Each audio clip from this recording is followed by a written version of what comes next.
E vamos iniciar, como de sempre, a oração do Pai Nosso. Pai Nosso, que estais nos céus, santificado seja o vosso nome. Venha a nós o vosso reino. Seja feita a vossa vontade, assim na terra como nos céus. O pão nosso de cada dia nos dai hoje. Perdoai as nossas ofensas, assim como nós perdoamos a quem nos tem ofendido. E não nos deixeis cair em tentação, mas livrai-nos do mal. Pois teu é o reino, o poder e a glória para sempre. Que assim seja. Bom, hoje nós vamos ter uma atividade um pouco diferente, né? A gente vai ter aqui uma palestra que vai ser exposta pelo Bruno, que é lá do Centro Espírita Dias da Cruz, de Passo Fundo. Um centro, é bem novo o centro, né, Bruno? Tem mais de 80 anos, né? Um centro espírita que tem quase um século de existência aí, né? Muito tradicional aqui no norte do estado, vamos dizer assim. E seja muito bem-vindo, Bruno. É um prazer enorme tê-lo aqui conosco, né? E é muito importante essa integração, né? Da cidade de onde eu venho. A gente era uma prática comum essa integração entre centros espíritas, né? Então tinha um pessoal de um centro que ia dar palestra em outro, de outro que vinha dar palestra em outro, né? Então tinha uma integração, vinha explanar o Evangelho, às vezes vinha dar passe, às vezes vinha dar um curso, né? Então eu acredito que para nós aqui é a primeira vez que a gente consegue trazer alguém que se disponibiliza, né, de vir de outra casa espírita para expor uma palestra aqui. Então, além de tudo, a gratidão por a sua disponibilidade. Eu não vou me alongar muito, porque acho que ele vai falar um pouco mais de 3 horas, né, Bruno? Bem tranquilo. Depois vai ter uma janta. Então, fique à vontade, a palavra é tua. Muito obrigado. Boa noite a todos e a todas. A gente registra a nossa alegria de estar visitando pela primeira vez aqui em Marau essa casa, que a gente ficou muito alegre ao conhecer ela, de perceber o carinho, a sinceridade dos trabalhadores. A gente percebe que para você falar em Cristo, falar em Evangelho, falar em Espiritismo, você não precisa de muita coisa. Basta quem queira conversar e o nosso desejo sincero, né? Então a gente vê uma equipe muito dedicada aqui, com esse desejo sincero de aprender e de compartilhar isso, né? E o Espiritismo é isso. Se você tiver uma mesa mais bonita ou uma mesa mais simples, não importa. O importante é o teu aprendizado, é a tua intenção, né? Com certeza aqui, daqui a alguns anos, com essa intenção tão bela, né? Esse desejo tão sincero, vai cada vez crescer mais, né? Tanto dentro como fora. E é assim que a gente faz, né? E a nossa proposta é fazer uma reflexão hoje sobre a reencarnação, que não se preocupa, não tem a intenção de ser algo, né, nada de reinventar a roda, mas a gente compartilhar do Evangelho. E o Evangelho, que é a nossa obra, que pega toda a parte moral dos ensinos do Cristo, que é, poderíamos dizer, a principal parte, a principal obra, né, da doutrina espírita. Nosso irmão Paulo, lá em Passo Fundo, presidente da nossa casa, ele comenta que os espíritos orientam para que a gente faça Evangelho no lar, não Gênesis no lar, o livro dos médiuns no lar, Evangelho.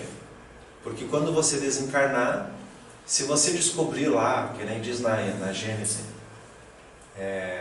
uranografia geral, não sei do que, isso não vai te trazer paz, tranquilidade de consciência, mas se você aprender a amar, a ser humilde, fazer caridade, isso sim, isso vai te trazer felicidade. Por isso que o Evangelho é a nossa obra principal. A gente quer começar com ele. Quando a gente pensa em reencarnação, o Evangelho traz um estudo de Kardec. Claro que muito do que está aqui está nas outras obras também. E quando a gente estuda o Evangelho segundo o Espiritismo, quando a gente vai ler um item, é muito importante nós olharmos qual é a proposta do capítulo. Então, esse capítulo aqui, cadê? Nunca chego no início. Cheguei. O capítulo 4, o quarto capítulo, ele é intitulado Ninguém poderá ver o reino dos céus se não nascer de novo. Que é o ensino do Cristo. E quando a gente vai ler o capítulo ou estudar um item, é interessante a gente ter atenção nos itens que são propostos no capítulo. Então, rapidamente, Kardec coloca primeiro ressurreição e reencarnação.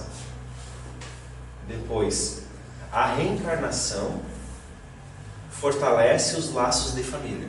É interessante isso, né? Ao passo que a unicidade da existência, uma existência só, rompe esses laços. Então imagina, você pense no seu pai, na sua mãe, nos seus irmãos, nos filhos. E imagine que você desencarna, alguém desencarna e ou um vai para o inferno, outro vai para o céu e você se separa. Para nós, da nossa época, a gente vê que não faz sentido mais pensar nisso, Se a gente pensa que Deus tem que ser perfeito, porque a gente olha no universo, ele é perfeito. As leis da natureza são perfeitas. Você já viu, se a gente derrubar aqui um frasco, ele vai cair no chão, a lei da gravidade. Você já viu um frasco parar no meio do caminho? Eles lançaram nos celulares, ou melhor, nos computadores anti-queda, que o componente que quando você bate ele estraga ali dentro, aquele que guarda a memória. E eu brincava, quando chega no chão ele para antes de cair, porque é anti-queda. Mas o anti-queda é um mecanismo para não danificar lá os dados. Então, a lei da gravidade ela é perfeita, ela sempre vai funcionar. O rio sempre vai correr, as sementes sempre vão germinar, o sol sempre vai cumprir com a sua missão. As leis do universo são perfeitas. Então o Criador tem que ser perfeito. E ele não pode fazer com que a gente se separe eternamente do filho, dos pais, dos irmãos, das amizades. Ele não pode fazer isso. Ele tem que ser perfeito, tem que ser bom, tem que ser misericordioso. Então a gente tem que compactuar com isso. Logo, você poder nascer novamente com os teus entes queridos, isso é divino. E ora você está como pai, como mãe, e ora você está como filho. Ora você está como irmão. Porque você ser pai, ser mãe, desenvolve em você um tipo de sentimento. Você ser irmão desenvolve outro sentimento. Você ser filho desenvolve outro sentimento. E aí quando Jesus foi avisado dos seus primos que estavam lhe chamando, ou melhor, da sua mãe, ele questiona: quem é minha mãe, meu pai e meus irmãos? E já achavam que ele tinha ficado louco, porque os primos dele, irmãos que na verdade eram primos, não gostavam dele, realmente não gostavam, não tinham afinidade. E aí ele esclarece: aquele que cumpre a lei de Deus, esse é meu irmão, meu pai e minha mãe. Porque quanto mais bom tu te torna, quanto mais virtuoso tu te torna, mais afinidades tu tem com alguém. Então pode ver, você junta ali dois pedreiros, eles já começam a conversar sobre aula. Você junta lá dois professores, começam a conversar sobre aula. Junta duas cozinheiras, elas começam a falar sobre alimentação. Porque são as afinidades. E aí quando tu te torna uma pessoa, digamos assim, uma genialidade das ciências, tu procura aqueles que têm essa mesma afinidade. Ou uma genialidade na moralidade, como Chico, como Mahatma Gandhi. Você busca essas pessoas. Então, quanto mais a gente evolui, mais a gente fortalece os nossos laços e mais próximo a gente se sente. Por isso que é consolador você perceber que às vezes os pais se encontram numa situação difícil de perceber que os seus filhos não se tornaram quem eles gostariam que fosse. Um homem de bem, uma mulher de bem, uma pessoa virtuosa. Mas ele sabe que quanto mais perfeito, melhor a pessoa se tornar, melhor para ela. Porque ela, cumprindo a lei de Deus, ela encontra condições de alcançar aquele familiar querido e auxiliá-lo. Então, às vezes o pai e a mãe podem não estar ali para pegar o filho, para fazer, dar uma orientação. A gente tem um caso... Está filmando isso? Vamos dar um oi aqui. Né? A gente tem casos... Quantos jovens se envolvem com drogas, se envolvem na criminalidade? E o que os pais vão fazer? Às vezes não tem. Fizeram tudo o que podiam, podem ficar de consciência tranquilo. Mas fica aquele desejo de fazer mais. Com o tempo poderão fazer. E a gente vai ver nesse caso aqui que você precisa sempre trabalhar, sempre fazer o bem, para ter méritos, para ter condições de auxiliar. Então a reencarnação vai fortalecer isso, porque você não tem só uma existência, você tem várias. Mas esse é o segundo item. E aí tem as instruções dos espíritos, os limites da reencarnação e a necessidade da reencarnação. E eu quero chamar a atenção para esse último item aqui, a necessidade da encarnação. Porque Kardec vai fazer uma pergunta importante. É o item 25. Ele começa o item dizendo assim: é um castigo a encarnação? E somente os espíritos culpados estão sujeitos a sofrê-la? O que vocês acham? Não? O que falou aqui? Olha, eu acho que não vai. É um castigo, será? Mas a gente sofre ou não sofre na existência? Sofremos, Há dores, que é natural. Então os espíritos vão responder, Quem responde é São Luís. A passagem dos espíritos pela vida corporal é necessária para que eles possam cumprir, por meio de uma ação material, os desígnios, os objetivos, cuja execução Deus desconfia. Então a gente precisa nascer na matéria, mesmo que a gente não tenha alguma responsabilidade ressarcida. Alguns dizem assim: eu só posso estar vivendo isso porque eu fiz alguma coisa. Eu devo ter jogado pedra na cruz. Estou pagando os meus pecados. Não. Nada disso. Até, a propósito, se você tivesse jogado pedra na cruz, hoje você seria um espírito de luz, nem encarnado mais precisaria estar. Porque o arrependimento seria tão grande. Você se sentiria com uma vontade tão grande de acertar, que você evoluiria assim, não perderia mais nada de tempo. Então não é assim. A gente não reencarna para pagar dívida. A gente reencarna para crescer e ser feliz. Aprender as leis de Deus. Naturalmente a gente se equivoca. E aí a gente se corrige. Esse pagar dívida é tornar a nossa consciência limpa de novo. Esse pagar dívida é superar um erro que foi cometido. É aprender uma lição que não foi conseguida aprender. E quando você desencarna, ninguém vem dizer que você se equivocou. Nenhum espírito elevado. Os inferiores sim, porque eles gostam, de apontar os defeitos. Mas nenhum espírito elevado vai vir dizer: Bruno, olha o que tu fez. Porque eles estão em paz. Porque eles estão em paz com a própria consciência.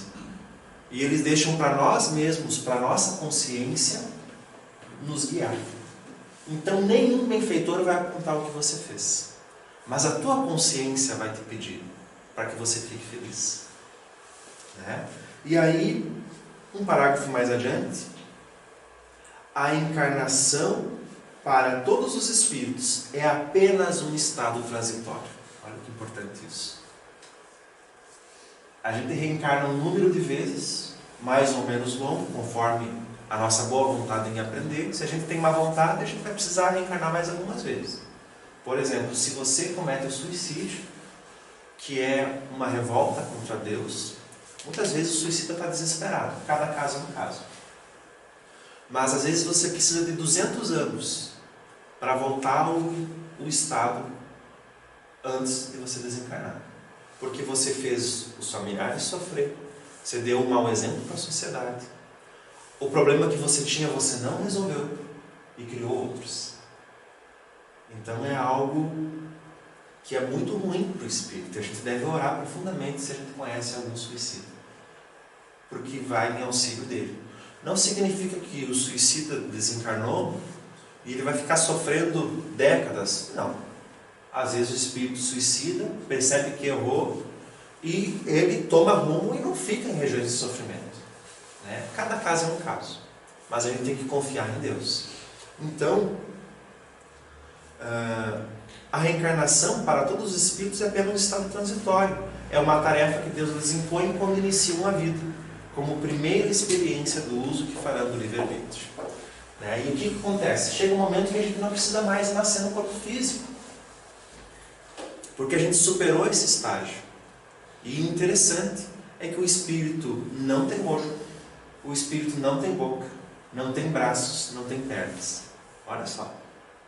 Quando o espírito superou a fase da humana, os espíritos dizem, Kardec pergunta qual que é a forma do espírito. E os espíritos dizem que para nós parece que não tem forma, mas para eles espíritos têm. Para nós a gente pode entender como uma centelha, uma luz. A gente pode imaginar assim. Né? Então a nossa aparência, ela é dessa existência. Né? E cada parte do nosso corpo tem uma função. Psicologicamente falando, significa algo para nós. Então, com que olhos nós vemos, com que ouvidos nós ouvimos, o que nós fazemos na nossa saúde, representam virtudes do espírito. Né? É uma experiência. É o nosso material didático. Vir com beleza física tem uma função. Vir sem também tem. Vir com riqueza tem uma função. Vir sem também tem uma função. Só que tudo é passageiro. Felicidade e alegria momentânea tem uma função. A ausência também tem. Tudo tem uma função. Não existe o mal. Né? Então, esses são alguns aspectos iniciais para a gente pensar sobre a reencarnação. Agora, no livro Nosso Lar, vamos ver. Quem já assistiu o filme? Né? Excelente o filme, né? E muitos já devem ter lido o livro. O que nós quisemos fazer hoje, para a gente trazer algo muito interessante, muito especial, é pegar um capítulo do livro Nosso Lar, é o capítulo 46, são 50 capítulos. Por isso que o Alexandre, né? Mas eu troco o nome, desculpa. Mateus. Quem que é o Alexandre? Cadê o Alexandre? Tá lá. Troquei os nomes. É a idade, não rola.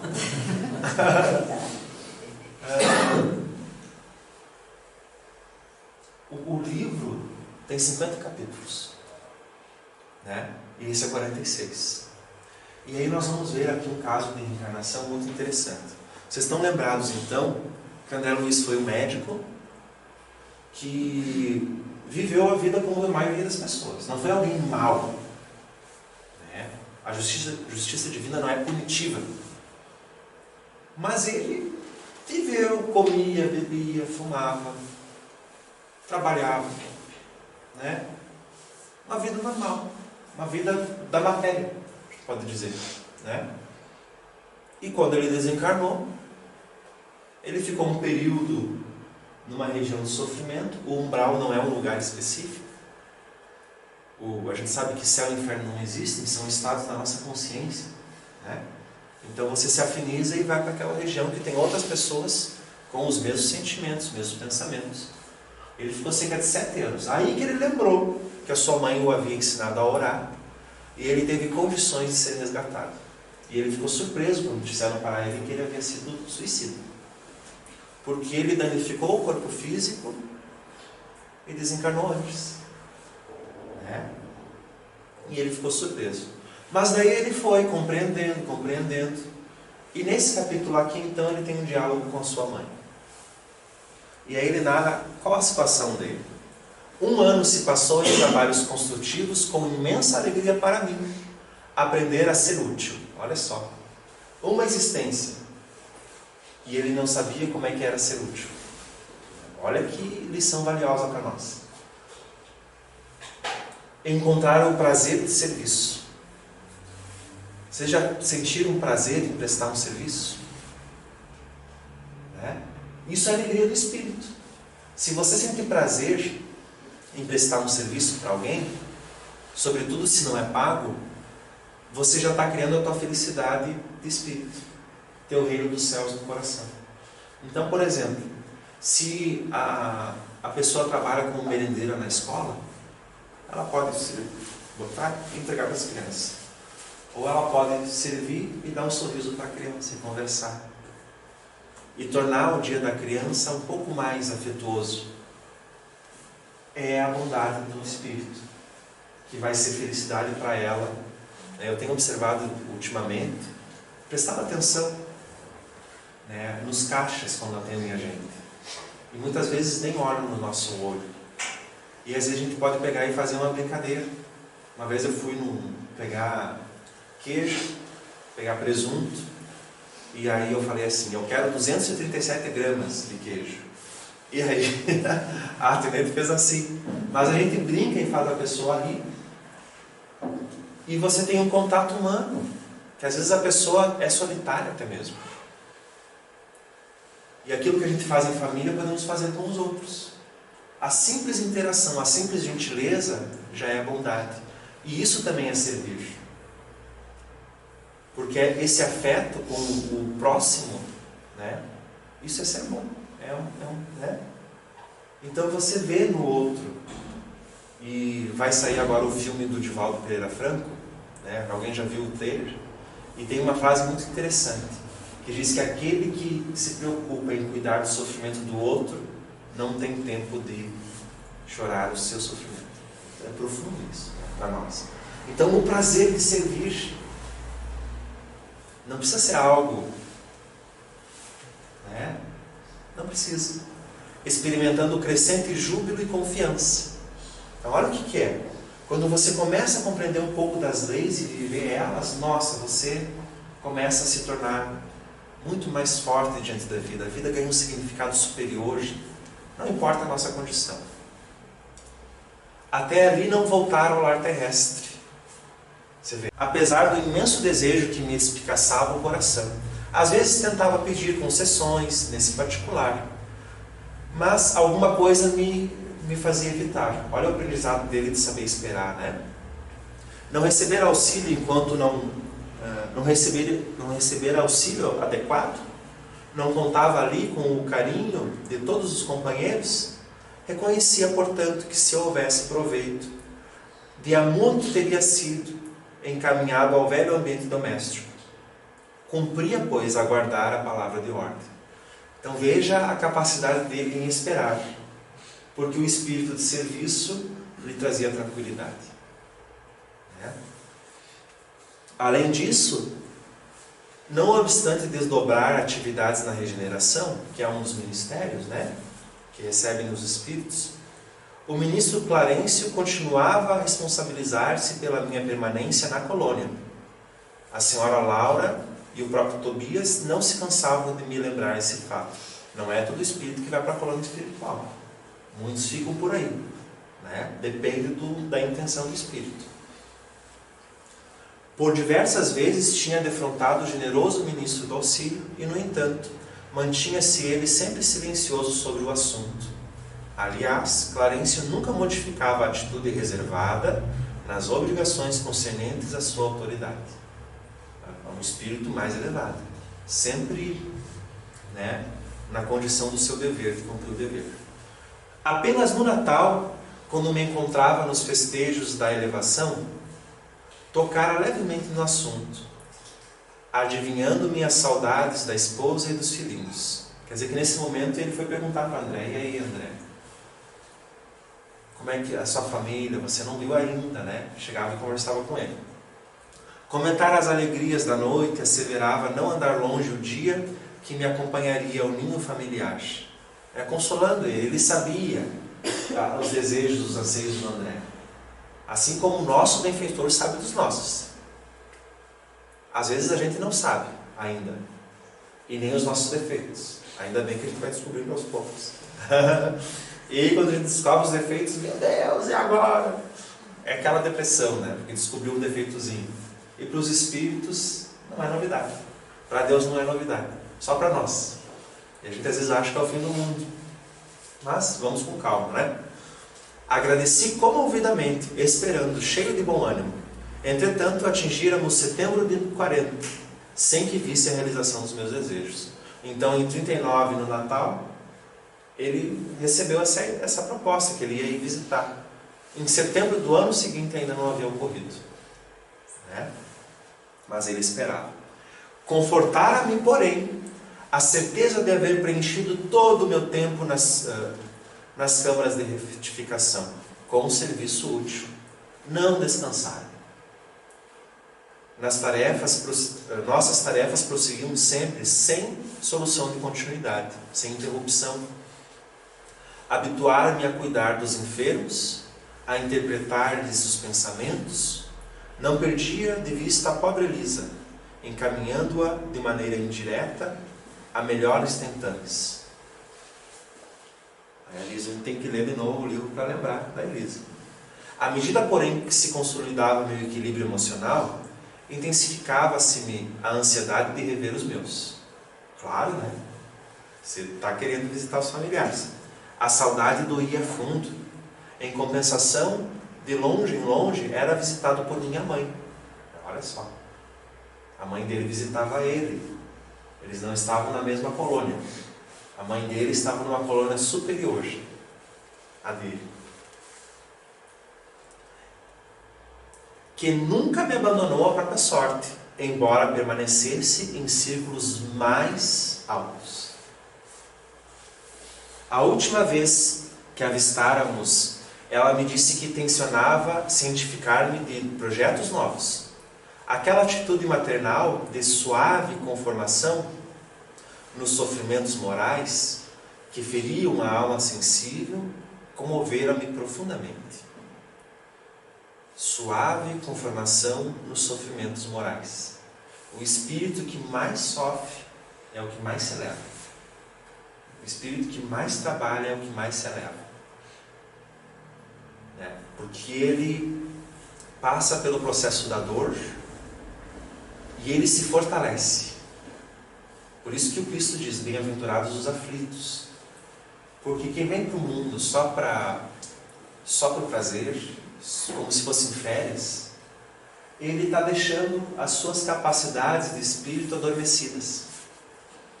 O Evangelho chega a dizer que se você sofre, fique feliz.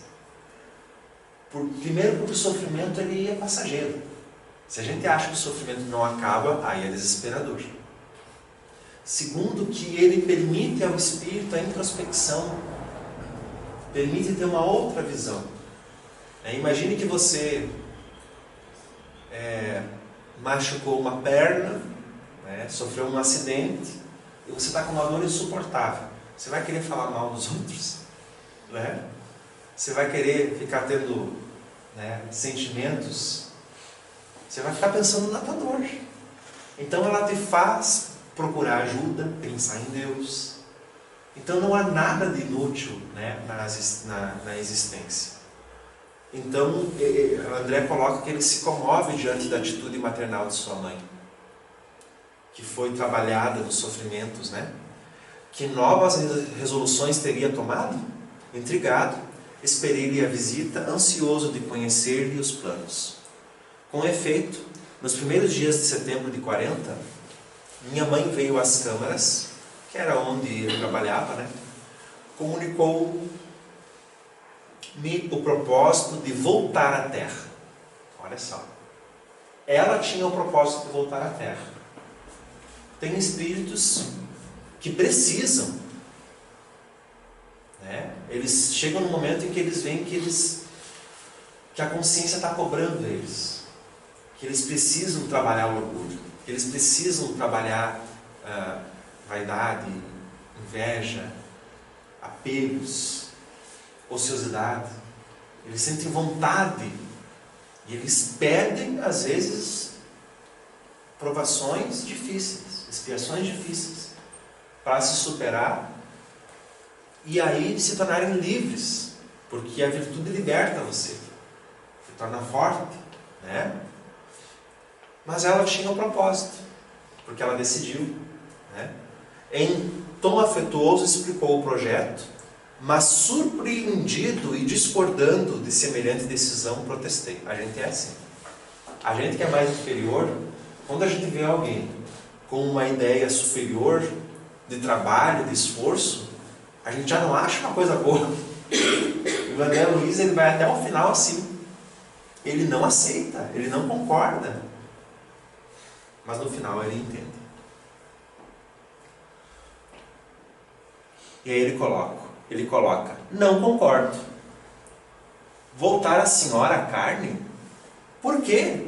Internar-se de novo no caminho escuro, sem necessidade imediata? Ela não precisava, ela estava bem. Ela realmente não precisava. E aí é interessante, eu vou puxar do capítulo 16 do nosso lar. Ela não precisava porque ela já era um espírito bem mais elevado do que André Luiz. E ela vivia numa colônia mais elevada. No capítulo 16 ele conversa com a mãe sobre a colônia. E olha só o que ele acha da colônia da mãe dele. Ó, minha mãe, exclamei comovido, deve ser maravilhosa a esfera de sua habitação.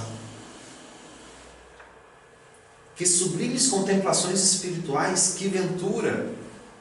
E aí a mãe dele responde. Ela esboçou um sorriso significativo e afirmou: a esfera elevada, meu filho, requer sempre mais trabalho. Olha só. Então você vai para uma esfera conforme a tua condição moral. Você é alguém que se esforça, que trabalha. Você é alguém humilde. Você é alguém amoroso, né? A virtude, ela tem isso. Se torna natural algo que para nós parece difícil. Mas sempre o passo seguinte parece mais difícil. Sempre o avanço exige esforço. Só que quando você conquista, se torna um hábito e se torna fácil. Vou contar um caso bem simples. Quando eu era criança, eu tinha um complexo, tinha um transtorno, porque eu achava que lavar a louça era uma coisa muito inútil. Olha o tempo que a gente perde lavando louça. Que coisa chata que é lavar a louça. Eu pensava nisso comigo. E às vezes eu tinha que lavar a louça, né? Até que a gente vai morar sozinho, né? Só que eu encontrei uma notícia, uma pesquisa feita numa universidade na Suécia. Durou 27 anos. E essas esposas vão gostar. Mais de 700 homens participaram da pesquisa. E o que a pesquisa descobriu foi que o homem que lava a louça é mais feliz. Você viu? Olha aí, ó. Só espero que não se estenda para vir para casa. Né? Aí um tempo atrás fazia um ano, uma coisa assim, eu estava morando sozinho. Claro, eu sempre ajudei em casa, né? E aí eu me atraquei a limpar a casa, porque a gente deixa acumular, né? Quem mora sozinho. E aí a casa ficou tão gostosa, tão boa, cheirinho de desinfetante, né? que era meia-noite e pouco passada, eu não queria dormir, para aproveitar a casa organizada, limpinha, bonitinha. Então, o que para nós no momento às vezes é uma coisa assim que incomoda, porque você tem outros planos, outros objetivos, depois que passa a ser algo natural, se incorpora em ti e se torna um prazer. Então, por exemplo, às vezes você não gosta de ler. Outro caso. Eu ficava indignado de ver que alguém escreveu um texto desse tamanho. Gente, eu ficava furioso quando eu era pré-adolescente. Era uma coisa que não cabia na minha cabeça. Porque imagina, a pessoa escreve um texto que tem 500, 600 páginas, tu leu, tu está lá na 20ª página, tu já não sabe mais o que disse na primeira, né? Eu ficava indignado demais. Aí eu resolvi pegar um livro, que era mais ou menos grosso assim, mas era literatura infanto-juvenil. Então tinha figura e coisa, né? E o meu alívio foi abrir e ver que o livro era dividido em capítulos. Nossa, facilitou um monte, porque não é um texto que vai do início ao fim, são vários textos. Então facilitou. Aí eu tive coragem. Aí sim, aí eu fui, peguei o livro e comecei a ler. Então a gente tem essas coisas, a gente sempre acha que o passo seguinte, nossa, é tão difícil. Mas não. Exige esforço? Sim, exige. Às vezes é sacrificial? É. Mas a gente recebe o fardo que a gente é capaz de lidar. Né? E para os homens começa na louça. Brincadeira. Mas enfim. E aí então ela coloca, né? Não suponhas que tua mãe permaneça em visões beatíficas, à distância dos deveres justos. Olha só. Devo fazer-te sentir, no entanto, que minhas palavras não representam qualquer nota de tristeza na situação em que me encontro. Quanto mais elevado o espírito é, mais ele ama o trabalho, mais ele ama o serviço. Reclamar é coisa de espírito inferior. Você já viu o André Luiz ali reclamando, né? Diz, não encarne, mas para quê? Não faça isso. É antes revelação de responsabilidade necessária. Desde que voltei à Terra, tenho trabalhado intensamente pela nossa renovação espiritual.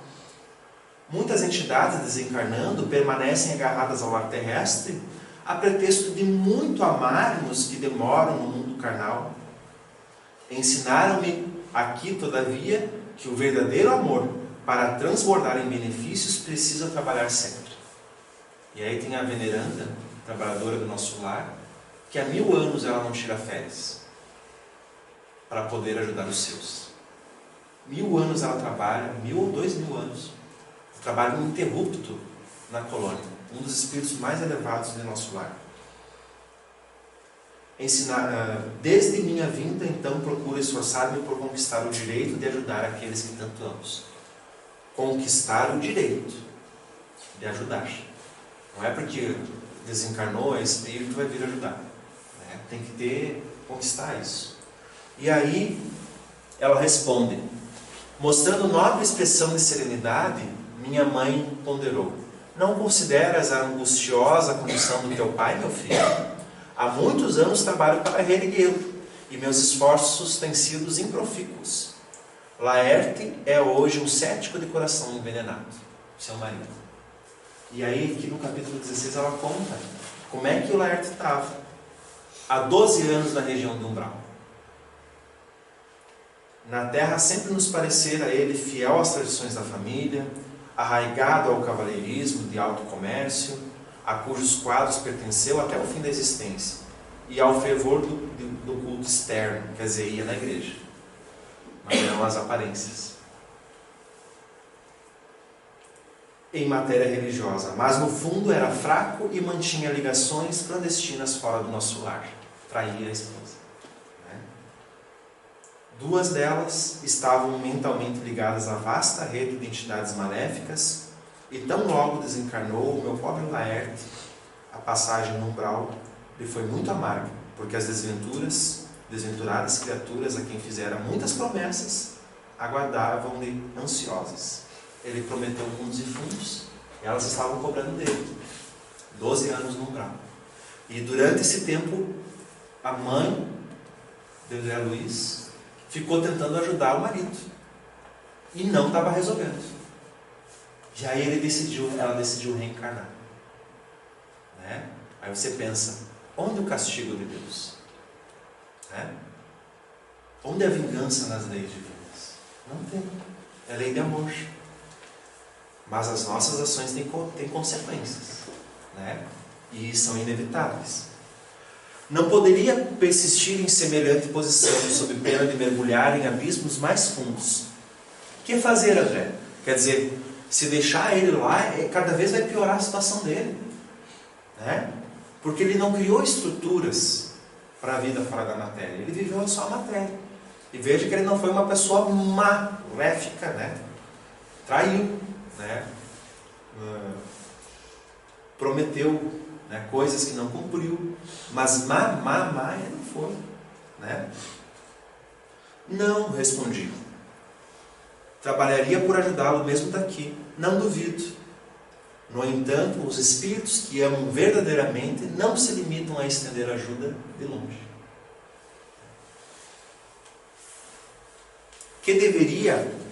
De que valeria toda a riqueza material se não pudéssemos estendê-la aos entes amados?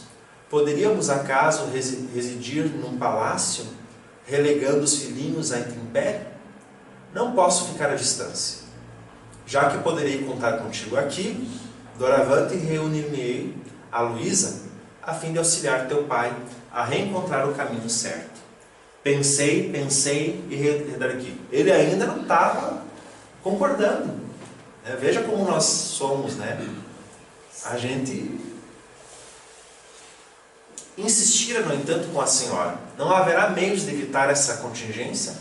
Não seria possível. Estudei detidamente o assunto. Meus superiores hierárquicos foram acordes no conselho. Não posso trazer o inferior para o superior, mas posso fazer o contrário. Que me resta senão isso? Não devo hesitar um minuto. Tenho em ti o amparo do futuro.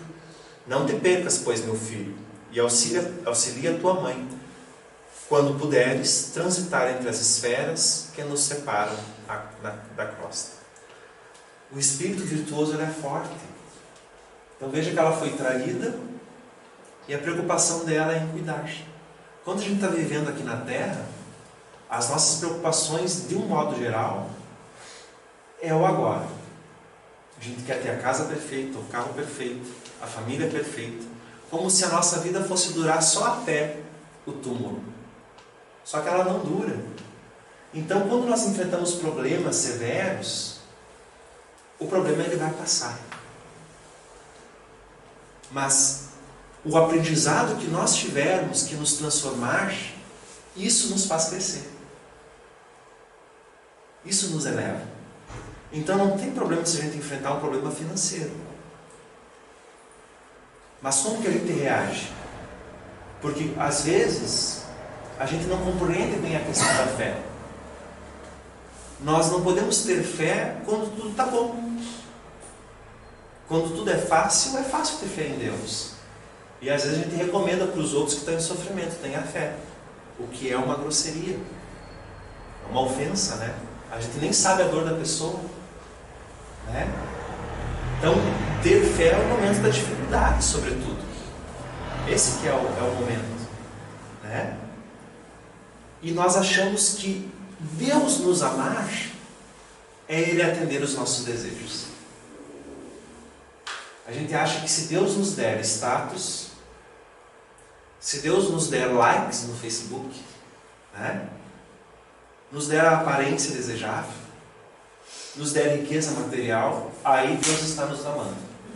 É claro que a gente fica feliz com uma roupa diferente, nova. É claro que a gente fica feliz com uma casa, com um móvel novo. Não há nenhum mal nisso. O único mal é quando a gente coloca isso como a melhor coisa que existe no mundo. Quando a melhor coisa que há no mundo é a virtude. Então nós podemos ter a nossa casa, o nosso carro, a nossa aparência, porque tudo é aprendizado. Mas no fundo a gente tem que saber e tem que buscar o nosso propósito existencial de se tornar melhor. Isso tem que estar na frente. O resto é acessório. O resto é como que a gente reage, que sentimentos a gente tem. Então, por exemplo, assim, se você diz que é uma pessoa paciente, quando vier uma complicação, você mantenha a paciência. Ah, mas é só quando eu estou dormindo. Né? Não, não é assim. Então essa que é a ideia.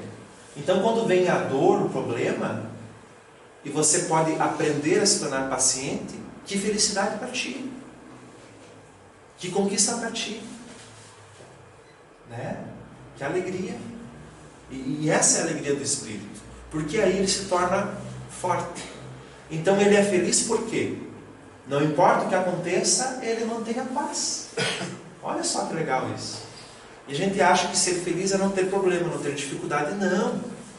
Ser feliz e ter paz é o modo como você reage diante das coisas.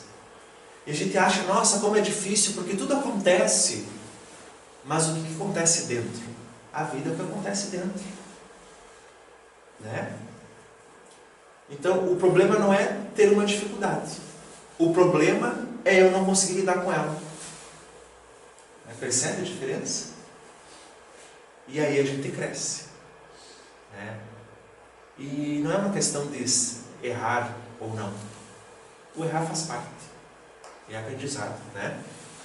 Então, só faltam mais 50 slides. Brincadeira. Entre mentes, já estamos chegando no fim. Zela por tuas irmãs, que talvez ainda se encontrem nas sombras do umbral, em trabalho ativo de purgação. Estarei novamente no mundo em breves dias, onde me encontrarei com Laerte para os serviços que o Pai nos confiar.